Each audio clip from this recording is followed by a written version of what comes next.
Tem um aforisma iugoslavo que diz o seguinte: o que nós mais conhecemos é o futuro, porque o passado, esse, muda constantemente. Estou querendo dizer que, inevitavelmente, cada um de nós aqui vai falar, vai discutir, pensar com uma forte marca do que viveu na sua vida profissional dentro da saúde pública. E é o meu caso. Quando o Renilson me convidou, evidentemente eu fiquei pensando, primeiro preocupado, porque no outro seminário que nós viemos aqui falar para onde vai a nova classe média, ontem à noite no jantar, alguém lembrou, nós discutimos exaustivamente o dia inteiro e ninguém pensou que a classe média, não só a classe média, todos iriam para as ruas, né? Então, evidentemente, nós temos aqui um espaço delimitado do ponto de vista prospectivo, né, de desenharmos ou colocarmos com clareza o que as nuvens que se projetam para o futuro impedem uma visão clara e transparente e mais distinta, mais definida. E não vou fazer uma apresentação de viés acadêmico, trabalhando em cima de tipologias, acho que o Eugênio já abriu esse cenário com muita clareza para a gente e vou, evidentemente, falar em cima da minha própria visão e experiência profissional.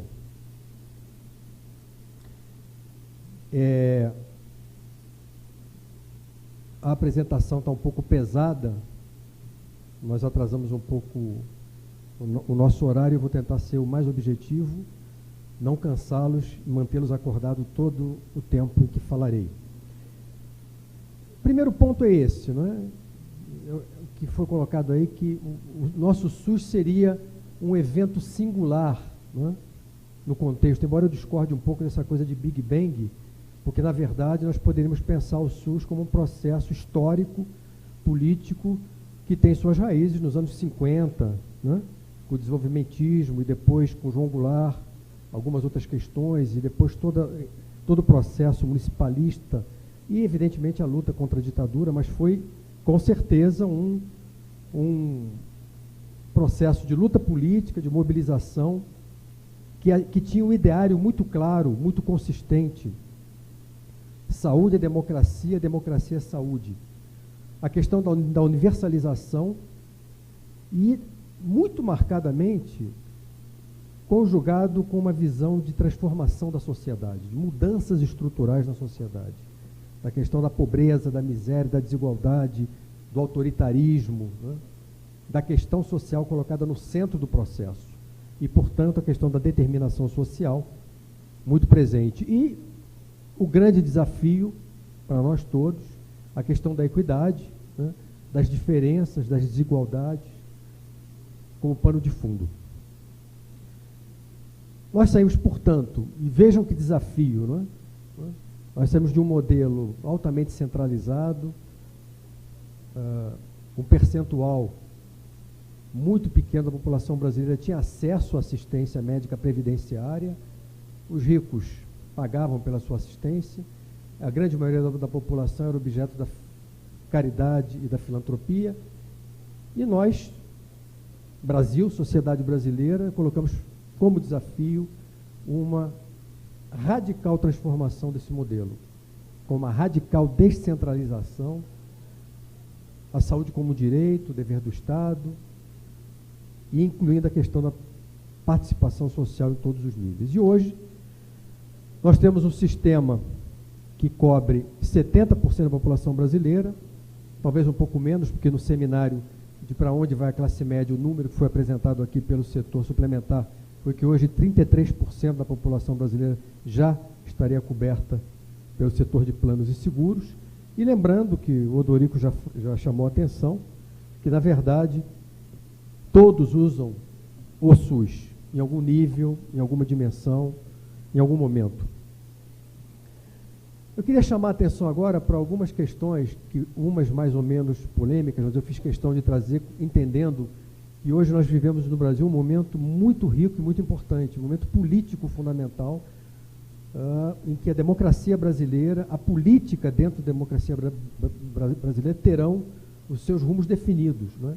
E como nós sabemos que o que vai definir os rumos do Sistema Único de Saúde é a política, não será técnica, né? Então, acho que o CONAS está de parabéns, porque é o momento de nós colocarmos, digamos assim, com clareza, com transparência, o que pensamos para que possamos construir coletivamente esse novo caminho. Então, alguns pontos.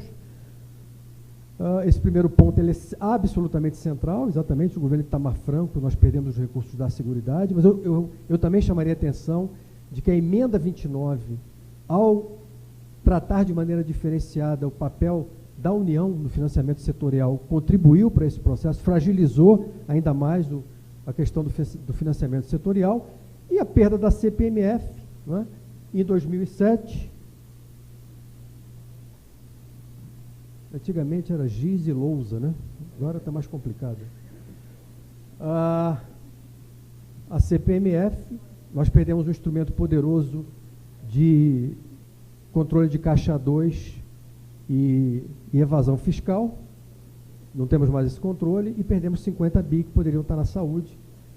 Então, isso criou um cenário do ponto de vista do macrofinanciamento muito dramático. O segundo percalço, nós poderíamos adjetivar como problemas, obstáculos estruturais que foram enfrentados de múltiplas maneiras, um federalismo complexo exigindo um gigantesco esforço de construção de consenso, demandando energia, tempo, dedicação, processo de tomada de decisão lento para a implementação de políticas e programas.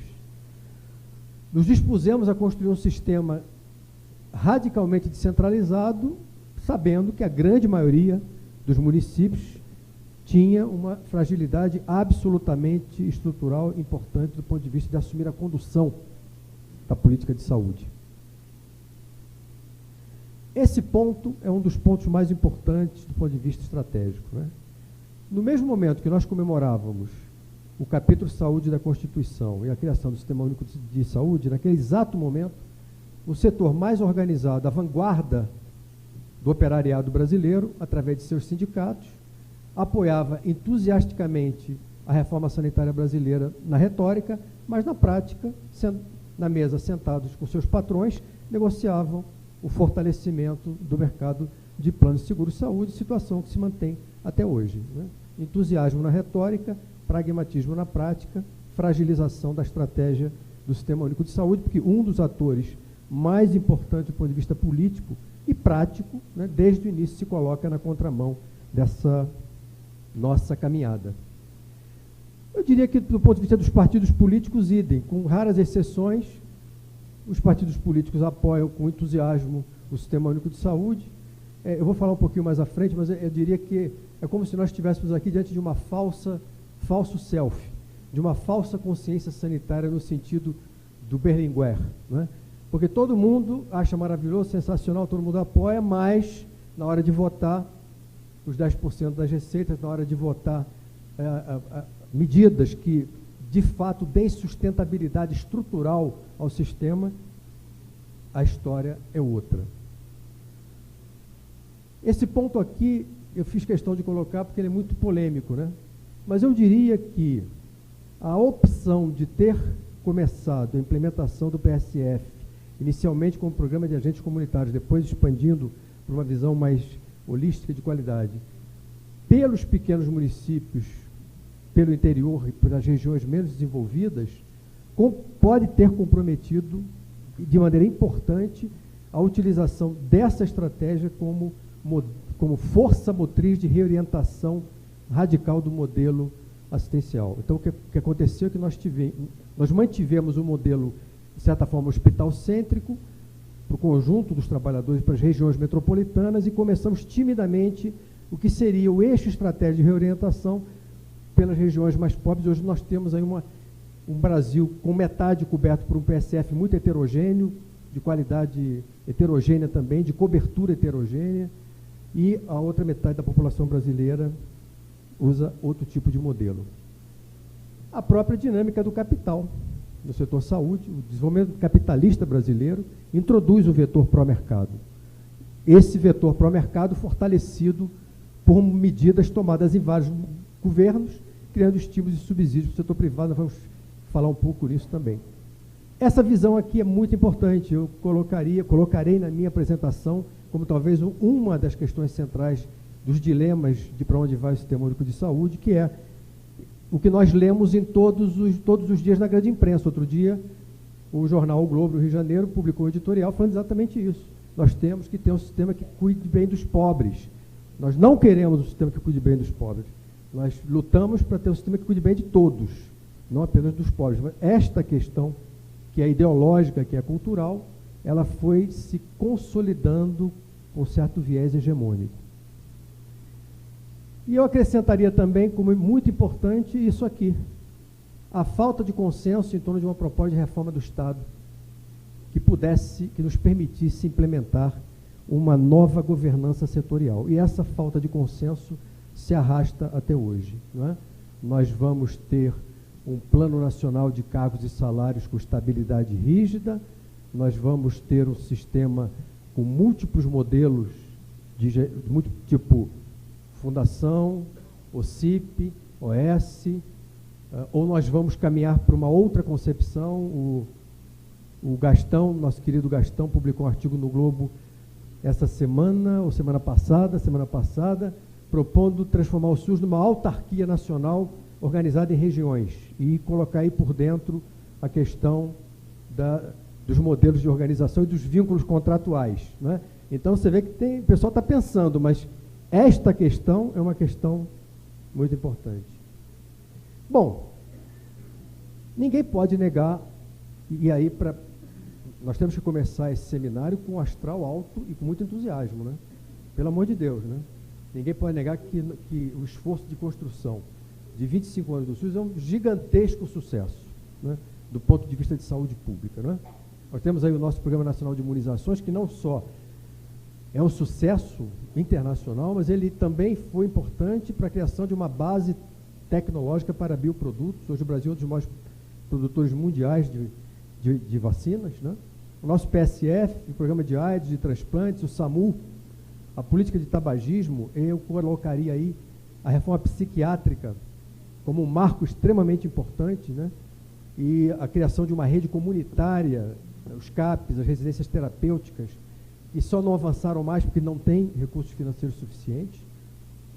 E a questão dessa nova política, brilhantemente pilotada aí pelo Carlos Gadelha, dessa nova visão de saúde e desenvolvimento, que entra na saúde mais recentemente, mas que coloca uma questão central: como garantir a sustentabilidade tecnológica, a sustentabilidade de conhecimento para a garantia do sistema universal, que é uma questão absolutamente central. E os números estão aí. Se a gente analisa do ponto de vista de saúde pública, a expectativa de vida, na verdade, nós estamos ainda no nível da garantia da vida, temos que discutir a qualidade dessa vida, mortalidade infantil, mortalidade materna por doenças crônicas, erradicação da doença imunopreveníveis e seu controle, importante contribuição para a qualidade de vida. Esse quadro mostra a importante redução de mortalidade por doença crônica no Brasil, né, que não é coisa simples nem pouca. A prevalência, o Brasil hoje é o país do mundo onde menos se fuma, é um case que deve ser estudado de maneira mais aprofundada, como é que o Brasil, em tão pouco tempo, de 89 para cá, reduziu a prevalência de fumantes de 34% para menos de 15%. Né? Tudo isso são conquistas importantes do Sistema Único de Saúde. Mas a questão da americanização e dos riscos, né, é o nosso pano de fundo. O SUS é um sucesso como macroestratégia para impactar os indicadores sanitários. Consenso. Mas, apesar desses incontestes importantes avanços, na atenção individual, a opinião da população só piora. E aqui eu queria fazer um parênteses. Quando você usa os dados da AMS, do IBGE, onde o entrevistador fica 1 hora, 2 horas, com a família discutindo, a avaliação da última pesquisa AMS é muito positiva das pessoas que tiveram acesso ao sistema. Mas quando você usa como estratégia de apurar a opinião as pesquisas dessas entidades tipo Ibope, que param você na rua subitamente, você está tomando um sorvete ou batendo um papo, lendo o jornal, pensando na mulher, e o que você acha do sistema de saúde?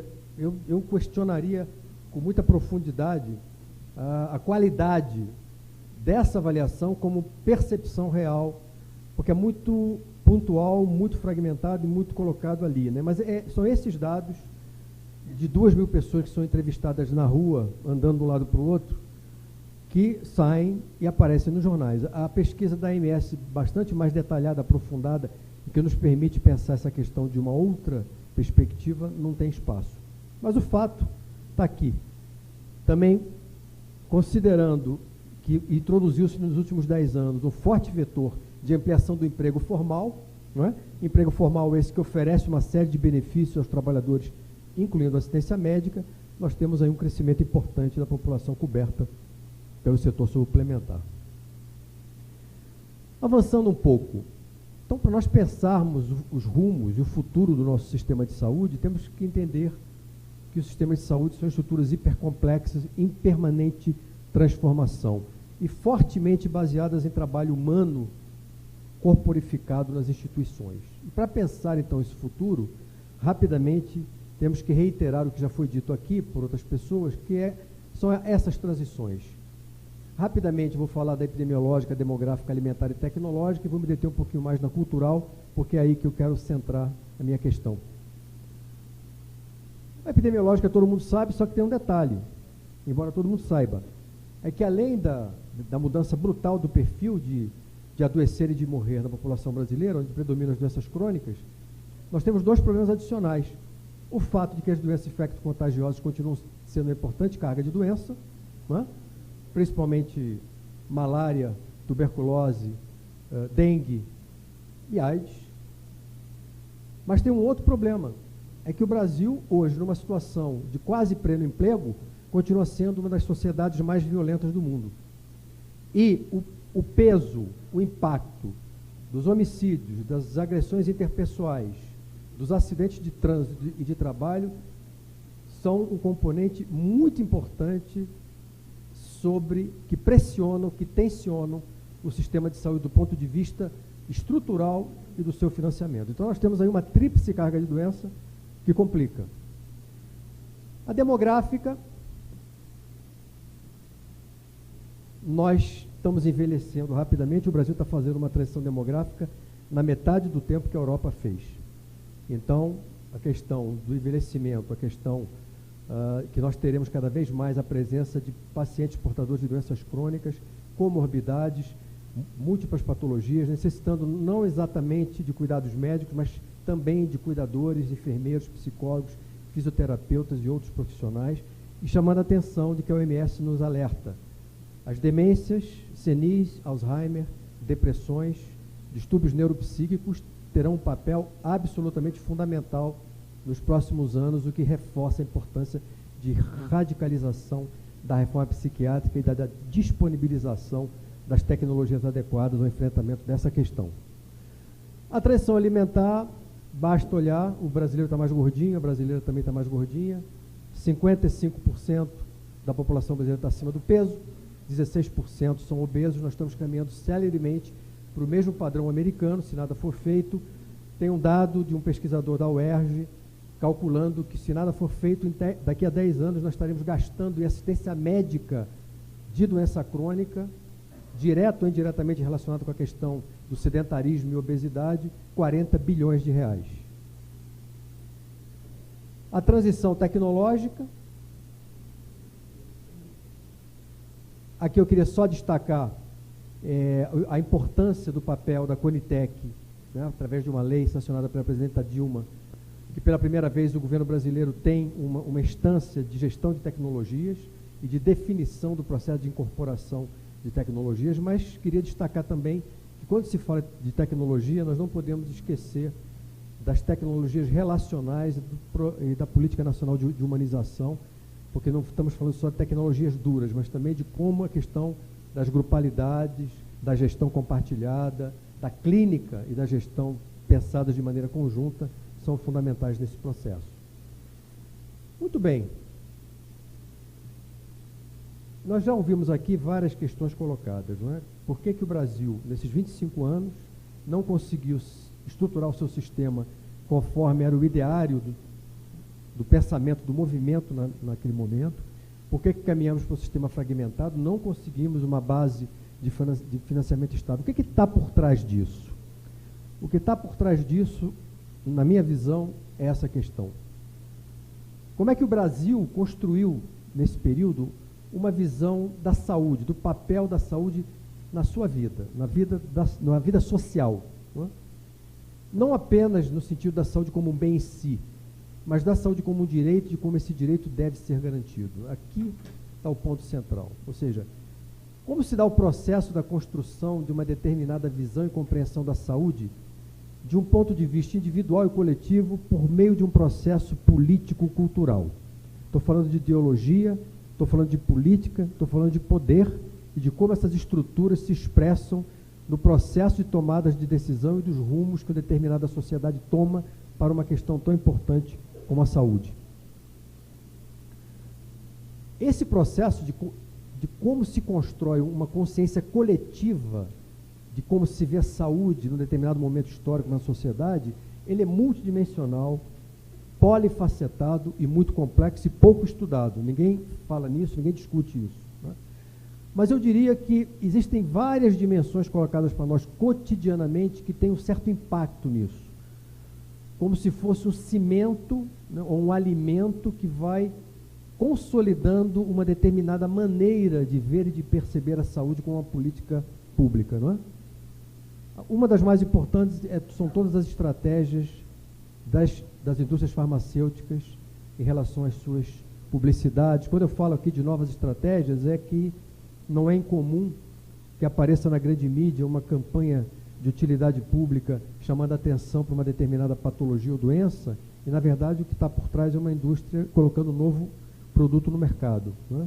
Mas essas publicidades, elas passam uma determinada maneira de ver a questão da saúde, direcionando o olhar do consumidor da mensagem para o campo do cuidado hospitalar, do médico, da tecnologia, do consumo, do medicamento. As próprias publicidades das empresas de planos de seguros de saúde passam essa visão. Né? Eu não vi até hoje não conheço nenhuma propaganda de plano e de seguradora mostrando um ambulatório de especialidades, ou um programa de saúde da família, uma visão, um produto centrado na clínica. Normalmente são UTIs, aviões a jato, né? Máquinas complexas e sofisticadas. Nós temos hoje centenas de revistas, sites na internet, programas de TV e de rádio, passando N níveis e N conteúdos que direto ou indiretamente se relacionam com a saúde, revistas femininas, revistas masculinas, revistas voltadas para a questão da alimentação natural, mais natural, menos natural, e vai por aí afora. Ou seja, em uma certa medida, estamos lidando com um processo de medicalização, onde há um vetor de incorporação de todos os espaços da vida às práticas institucionais do complexo. E em homenagem ao Carlos Gadelha, o nosso querido Marx, o Gadelha parece que teve que dar uma saída, mas fica a homenagem, a produção não produz somente um objeto para o sujeito, mas igualmente sujeitos para o objeto. E aí tem uma charge do Enfio, que em 2 tirinhas sintetiza uma tese de doutorado, que é essa aqui, que é o presidente da indústria farmacêutica dando os parabéns ao pesquisador, o remédio que o senhor descobriu foi aprovado, agora só falta o nosso departamento de marketing criar a doença. Quer dizer, o Enfio publicou isso no Jornal da Associação Médica Brasileira em 1983, em São Paulo, e ele já não precisa escrever mais nada, já está aí. E esse é um processo importante. E aí o Berlinguer, eu fui lá ler o livro Medicina e Política. O Giovanni Berlinguer esteve no Rio de Janeiro lançando esse livro Medicina e Política no final dos anos 70. Naquela época ele era senador pelo Partido Comunista Italiano. E ele diz mais ou menos o seguinte, né? As forças sindicais e políticas, isso tem muito a ver com o nosso momento que a gente está vivendo agora, organizam, orientam e representam as grandes massas populares. E por isso desenvolvem um papel tão relevante, não só nas instituições, mas na formação cultural dos cidadãos. Estou falando de política, né? Parte do movimento que foi às ruas em junho rejeita a política tradicional, rejeita os partidos. Se assim não fosse, se não existisse essa intervenção da democracia organizada, a educação sanitária ficaria uma obra fragmentária, corajosa, mas dispersa, fruto de educadores isolados. Ela tornar-se uma espécie de guerrilha, provavelmente destinada ao fracasso contra a tradicional deseducação, contra a maciça pressão mais ou menos oculta de grandes meios deseducativos. Então, se eu penso o ideário do SUS no modelo beveridgiano, que o nosso querido Eugênio apresentou, né? Esse era a orientação, a diretriz, a imagem objetivo, o sonho ou a utopia, né? O que nós temos é cotidianamente um processo mais ou menos difuso de construção de uma falsa consciência que se coloca contra essa questão. Ou a fragilizando, ou questionando sua viabilidade, não tem dinheiro, é muito caro, é pouco eficaz, se rouba muito, vai por aí afora. E aí, só trazendo o conceito de consciência sanitária que o Berlinguer, nesse livro, trabalha, ele entende que a consciência sanitária é uma tomada de consciência de que a saúde é um direito da pessoa e o interesse da comunidade. Mas como este direito é sufocado e este interesse descuidado, consciência sanitária é ação individual e coletiva para alcançar este objetivo. Ou seja, ela tem duas dimensões, individual e coletiva, né? E essa que é a questão central, como se constrói os padrões de percepção, compreensão e avaliação da saúde pelos cidadãos. É um bem público, uma mercadoria, é um status a ser alcançado através do consumo, está centrada na reificação da tecnologia, né? E, pedindo ajuda a Gramsci, essa é um ponto central, né? O movimento sanitarista, gradualmente, ou seja, esse ideário, gradualmente vai perdendo hegemonia, né? Por quê? Porque o processo de construção dessa consciência coletiva se direciona para um outro objeto, para um outro olhar.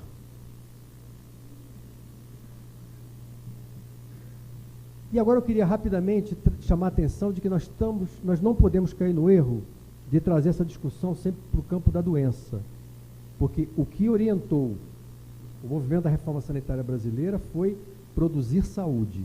E isso é muito mais complicado do que atender pacientes, né? Então, a questão da qualificação da vida, né? Ou seja, quando nós olhamos essa questão, temos que entender que esse conjunto de determinantes de saúde, genéticos, socioeconômicos, culturais, afetivo, emocional, além do próprio funcionamento do sistema de saúde, impacta muito profundamente esse sistema e exigirá mudanças e transformações. Ou seja, o tema da sustentabilidade, visto nesta perspectiva, vai ter um papel central na questão da produção de saúde. Eu queria me deter rapidamente sobre 4 dimensões dessa sustentabilidade: econômica, tecnológica, do cuidado e política, caminhando para o final. Financiamento. Então, os dados estão aí, né? 60% dos gastos de saúde no Brasil são das famílias e das empresas, principalmente das famílias, né? Isso onera de maneira muito importante as famílias mais pobres, não apenas gastos com medicamentos, mas também gastos com procedimentos, com exames, com consultas, que de alguma forma, por algum motivo, essa família não conseguiu acesso no sistema público ou eventualmente até no sistema privado, né? O outro ponto central é o estímulo ao setor privado através de subsídios variados. Eu vou falar um pouco sobre isso agora em seguida, que se soma também a essa coisa, é a nossa jabuticaba, né? Quer dizer, os funcionários públicos dos 3 poderes no Brasil têm acesso a um outro tipo de atenção subsidiado com recursos que vêm dos impostos de toda a sociedade brasileira, que é uma coisa, no mínimo, exótica, né? Nada contra que os funcionários dos 3 poderes paguem do seu bolso se querem ter um plano de saúde e tal, mas que se usem recursos fiscais para isso. Eu trouxe aqui em homenagem ao Adib Jatene, a pizza do Adib Jatene, porque para discutir a questão do financiamento setorial, tem que discutir isso aqui. E, curiosamente, essa pizza nunca aparece.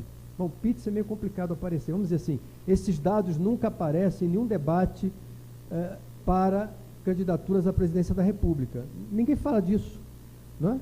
Que, na verdade, quase metade do que tudo que se arrecada no Brasil vai para pagar os juros e o principal, as amortizações da dívida interna. Aí, quando você tem, além disso, quando você soma isso, os gastos fixos com previdência social, com funcionalismo público, sobra para a saúde 4%, para a educação outros tantos. Né? Então, enquanto você não discutir isso aqui, os 10% das receitas brutas vão continuar sendo rejeitados porque não há recursos. E não há recursos por quê? Ninguém discute. Essa é a questão. E esse outro ponto também, que é o ponto que nós temos que enfrentar. Muitos países usam gastos tributários como fatores de indução do sistema de saúde, para induzir consumo, para restringir acesso. O Brasil tem de novo a nossa jabuticaba. Nós temos uma política de gasto tributário que não tem racionalidade nenhuma, né?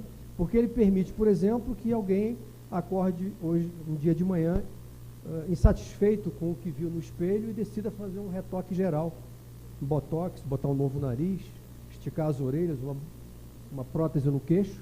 Tudo isso será abatido do imposto de renda na sua totalidade. Ou seja, pode-se fazer qualquer coisa, não importa se é importante, mais importante ou menos importante. E pior, essa decisão foi tomada através de uma portaria da Receita Federal. Uma portaria assinada por alguém, que eu não sei quem é, que define se pode, se não pode abater, se não pode abater. Então, as pessoas físicas e jurídicas, não é, podem deduzir da renda tributável, que isso se estende também ao empregador. Esse gasto considerado operacional pode ser também abatido do lucro tributável das pessoas jurídicas. O gasto tributário em saúde no Brasil hoje abrange 4 dimensões, tá? As despesas médicas, abatimento do imposto de renda pessoa física, pessoa jurídica, medicamentos, através do sistema de PIS/COFINS, e as isenções para as entidades filantrópicas. Então, os 16 bilhões que nós tivemos em 2011 ou 12 foram relativos a essas 4 dimensões. Aqui nós temos o gasto federal em saúde de 2003 a 2011 e aqui o gasto tributário em saúde. Ou seja, em 2011, o gasto tributário, esse conjunto de renúncias e subsídios, significou 22,5% do total do gasto federal. Então é um valor bastante significativo, não é desprezível. São dados oficiais do IPEA. Vejam que, desses 16 bilhões, praticamente a metade foi com pessoa física, 3 bilhões com pessoa jurídica, 2,8 com medicamentos e 2,2 bilhões com entidades filantrópicas. No caso das renúncias, das abatidas por pessoas físicas, né, a principal foi com 57% com gastos em plano de saúde,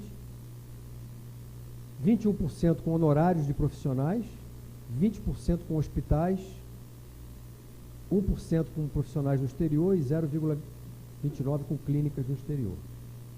Ou seja, de novo, a falta de política, pode abater tudo, até se tratar no exterior. Então, esse, a meu ver, é um dos pontos também muito importantes, ou seja, sem enfrentar com coragem essa questão, nós vamos continuar fragilizados na dimensão, na sustentabilidade econômica. A sustentabilidade tecnológica é só chamar a atenção para essa nova visão que a saúde incorporou, a saúde como condição de cidadania e proeminente área de desenvolvimento, né?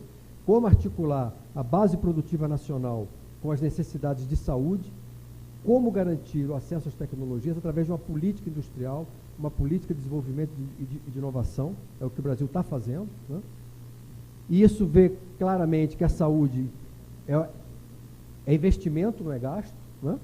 E uma forte interdependência entre universalidade e a base econômica e de inovação, né? A saúde na verdade, hoje é 10% do PIB, 10% dos trabalhadores qualificados, 12 milhões de empregos, 25% do esforço nacional de PIB, e é a plataforma das tecnologias do futuro, bioquímica fina, equipamentos, nanotecnologia, novos materiais, etc. Né? Mas aqui também, na sustentabilidade tecnológica, não falo apenas na gestão de tecnologias de diagnóstico e terapia. mas da sustentabilidade tecnológica como um todo. Por exemplo, essa discussão bastante atual, não é? Porta de entrada através de um modelo de atenção básica de alta qualidade, PSF resolutivo, versus atenção hospitalar, generalista versus especialista, hospital versus PSF, se insere dentro da sustentabilidade tecnológica, que equilíbrio buscar nesse contexto. E complexificando isso, não se trata mais de lidar com unidades assistenciais, mas com redes, né? E incluir as tecnologias relacionais também, porque quem constrói esse cotidiano são as pessoas. Aqui eu vou passar rapidinho, trazendo de novo o Berlinguer, porque na realidade nós não podemos esquecer que trata-se de mudanças estruturais na sociedade brasileira, e ele fala essa frase aí muito interessante: para subtrair o bem-saúde às leis do mercado, não basta modificar os serviços sanitários, é imperioso incidir sobre as leis gerais que regem a economia e a sociedade. De fato, as soluções aos problemas atuais da saúde não são somente médicas, mas sociais, políticas e culturais. Por exemplo, como mudar o trabalho nas fábricas, a melhoria da vida da infância e do sistema escolar. Curiosamente, há 40 anos atrás, praticamente, ele botava uma nova política de transportes, né? Condições alimentícias mais higiênicas, uma política ecológica sobre a medida do homem. Muito bem, chegando ao final. E aí levantando mais questões, mas assumindo uma posição, né? No seminário que o CONAS organizou, o primeiro seminário, não foi consenso de para onde iria tal classe média.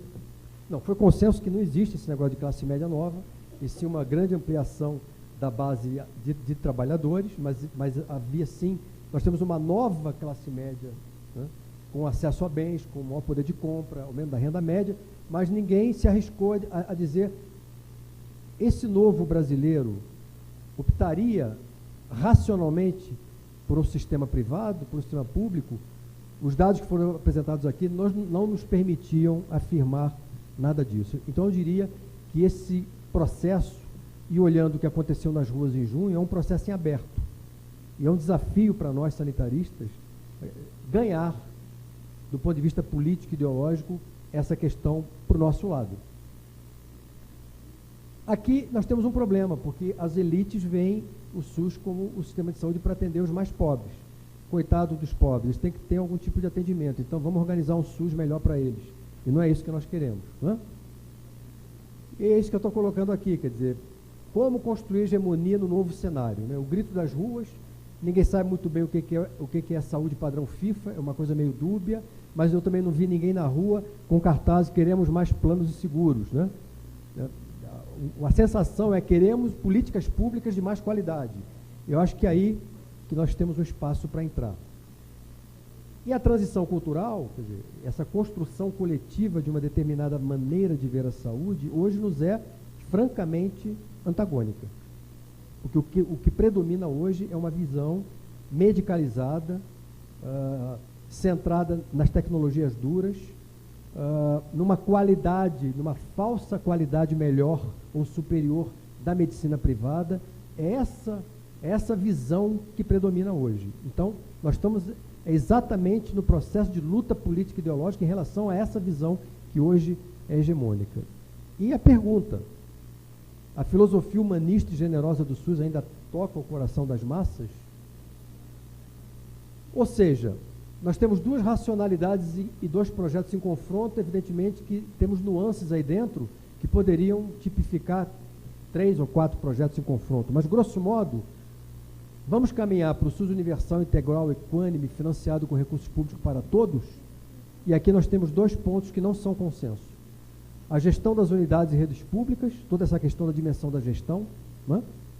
E a questão do papel do setor privado, que tem que ser discutido, porque eu fiquei um pouco preocupado, tem umas vozes aí, um ruído de fundo, que não tem coragem de falar, mas que querem propor a estatização, que seria um disparate fenomenal, né? Não entender o setor privado como parte do patrimônio público construído através do esforço dos brasileiros é uma visão completamente distorcida. A questão não é essa. A questão é como é que você regula esse setor e como é que você coloca esse setor para fazer o que o governo quer fazer, o que o Estado quer fazer, o que a sociedade quer fazer, e não o que o mercado, o que a lógica do capital quer fazer. Essa que é a questão, né? o outro modelo é se nós vamos caminhar para um fortalecimento progressivo do setor de planos de seguros, sustentado nos gastos tributários e no discurso da inexistência da capacidade do Estado em financiar o SUS universal e integral. Então, 2.200.000 assinaturas vão para a gaveta de novo. O discurso é sempre o mesmo, não tem dinheiro, de onde tirar o dinheiro? Cria imposto, não cria imposto, mas não discute a pizza. Qual destes projetos vai prevalecer? Os riscos, se nós caminharmos para o segundo projeto, eu acho que nós já estamos caminhando para isso, nós temos no Brasil um sistema de castas, disfarçado, dúbio, mas que claramente estabelece acesso e qualidade diferenciados. Hoje, por exemplo, nós sabemos que os nossos distintos senadores, a totalidade dos seus gastos, seus familiares com qualquer coisa, são totalmente subsidiados, né? Então, hoje nós já temos uma estrutura para atender os ricos e poderosos, uma outra para atender a classe média e funcionalismo público, uma estrutura de qualidade questionável para essa nova classe C e um outro sistema que é o SUS, embora o SUS penetre aqui também em algumas tecnologias, em algumas ofertas, para cá, né? Então nós temos, isso pode nos levar a uma estrutura de atenção e cuidado que mescla situações heterogêneas e paradoxais entre níveis de cuidados e acesso a tecnologias. Começa a se delinear hoje e, a meu ver, é o pior dos mundos, né? Há futuro para o SUS como sistema universal que queremos, né? Eu acho que o momento político brasileiro abre uma nova perspectiva, né, para a democracia brasileira, para que nós possamos, à luz do passado, da nossa experiência, reconstruir a nossa estratégia, né? A saúde que se exige nas ruas é a mais adequada, é compreendida como a mais adequada, né? E eu centraria nessa questão. A luta política e ideológica é o central, né? A transição cultural com o processo de construção de uma cultura política que defenda de fato a saúde como um direito e como responsabilidade do Estado para todos, sem distinção de qualquer tipo. E teríamos que pactuar uma nova agenda estratégica. Para encerrar, a Fiocruz publicou um livro recentemente que faz uma análise prospectiva como é que o Brasil vai ser em 2030. Então eles pegaram estas dimensões, olha, desenvolvimento econômico e social, sociodemografia, morbimortalidade, estado e capacidade de gestão, modelos assistenciais e redes, financiamento e gasto, oferta e complexo econômico industrial. E trabalharam 3 cenários. Um inercial e provável, ou seja, fica do jeito que está, agravando suas contradições lentamente, esvaziamento financeiro e estrutural do SUS, crescimento lento do setor de planos de seguros. Um pessimista e plausível, que seria um aceleramento dessa ruptura, caminhando aí rapidamente para a americanização do sistema brasileiro. E uma otimista e possível, né, que seria uma reversão desse processo, né, uma mudança da relação do gasto público e gasto privado, né, um fortalecimento de um conjunto de macropolíticas que nos permitam reorientar de maneira macro o modelo. E eu listei apenas algumas questões para terminar. A questão o financiamento, ampliação do gasto público. Não basta apenas ampliar o gasto público, mas definir o que se vai fazer com esses novos recursos que virão. Eu discutiria, defenderia firmemente a alocação na estruturação de uma rede, de uma porta de entrada universal, de qualidade para todos os brasileiros, a revisão dos gastos tributários, né, e a questão de rediscutir coisas que ninguém consegue discutir. Por que as indústrias que mais matam no Brasil não dão uma contribuição diferencial para o financiamento da saúde, que é o cigarro continua barato, a bebida é barata, e a indústria automobilística mata 60 mil pessoas por ano no Brasil, criando 300 mil pessoas com sequelas, mais ou menos graves. Ninguém discute isso. Do modelo assistencial, tá? Vou colocar aqui uma coisa bem polêmica, né? PSF universal como única porta de entrada ao sistema, tanto para o setor público como para o plano de seguros. Todo brasileiro vai ter o seu médico de família público. Lembre-se que na Inglaterra o médico, o GP, não é funcionário público. Ele é um médico que só atende o sistema público, mas ele não é funcionário público, é outra coisa. Então nós podemos pensar modelos de universalização da porta de entrada ao sistema. Sem isso, nós vamos continuar fragmentados. Corresponsabilidade na atenção e gestão e foco na promoção, né? O Odorico colocou muito bem essa questão. Nós temos que rever essa questão do federalismo e a questão da regionalização como questão central para a garantia da referência, da continuidade e da integralidade. Eu acho que o Mais Médicos, o ministro Padilha levantou uma questão muito importante, que é essa questão do trabalho médico e dos outros profissionais, a reforma do aparelho formador. Tem uma questão aqui que ninguém discute, que é o fato do médico poder ter mais de um emprego público e acumular esse emprego público com empregos privados, o que cria conflito de interesse e impede continuidade do cuidado, vínculo e exercício da profissão com qualidade. Ninguém está discutindo isso, mas eu quero discutir isso. Temos que ter uma reforma do Estado e da gestão. E aí eu diria o seguinte: nós temos que sim introduzir a competição administrada no SUS, mas não a que os economistas defendem, os que defendem o setor privado. Nós temos que competir no mercado na captura de clientes. A gente só vai fazer isso se a gente tiver um SUS de melhor qualidade. Para ter um SUS de melhor qualidade, temos que fazer aquelas outras coisas antes. Então, competição administrada, o SUS competindo com os planos pelos pacientes. Temos que enfrentar a questão da definição dos novos modelos de gestão. Eu defendi um modelo e apanhei muito, e eu me lembro do dia que eu fui no Conselho Nacional de Saúde fazer a defesa e avisei. O que vai acontecer nos próximos anos é que nós vamos ter uma disseminação de inúmeras modalidades de gestão, fragmentação, terceirização, precarização, e não deu outra coisa. É o que nós temos hoje. Então, nós temos que enfrentar essa discussão, ela é muito importante. Temos também que repensar como é que o SUS e o sistema suplementar se integram e podem trabalhar de maneira mais próxima, não é? E aí a questão da revisão da lei dos planos e o ressarcimento efetivo do SUS por cuidados oferecidos aos que têm planos seguros é fundamental. E eu acho que nós temos que repensar também o modelo da participação. Minha avaliação é que o atual modelo de conferências e dos conselhos se esgotou. Os conselhos, porque ao penetrarem o aparelho de Estado, inevitavelmente sofrem de um processo de cooptação, de esvaziamento da sua capacidade de transformação. E as conferências que viraram eventos maravilhosos, continuarei indo a todas, mas sem coisas práticas, sem teses, sem documentos robustos, políticos, que deem potência a esse movimento. E, evidentemente, enfrentar a questão cultural. O que seria uma política de educação, informação e comunicação para a produção de saúde. E a ciência, inovação e fortalecimento do complexo seriam essas as propostas que me parecem fundamentais para o SUS que nós queremos. E, para terminar, o James Holst, para ninguém ficar triste, calma. A cidadania é um projeto em construção, o que dá a cada geração a confiança de poder reconstruí-la. Todas as cidadanias são incompletas, todas têm seus paradoxos e disjunções. É isso aí. Obrigado.